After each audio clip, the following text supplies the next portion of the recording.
দাদা ঐ দাদা দাদা শুনা নাই কিনো দাদা মই আহিলো কচোন কেলে আহিলি সেইকাৰণে দাদা কাইলৈ মই ডাঙৰ কাম পাতিছো সেইকাৰণে মেথিটো আপোনাকে ক'ব আহিলো কাইলে ন হ'ব দে যাম পিছে নিশা নকৰিবি দেই ঠাণ্ডাটো বৰ হৈছে যে নকওঁ দেই দাদা আপোনাৰ ওপৰতে কথা কিমান সোনকালে যাব পাৰে হয় নেকি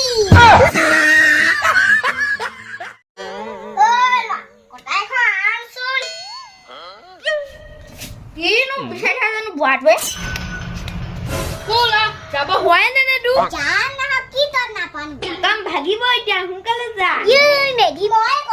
গ'লেহে কাম হ'ব এঠি তুই বুঢ়া তই গা ধুলি জানো গা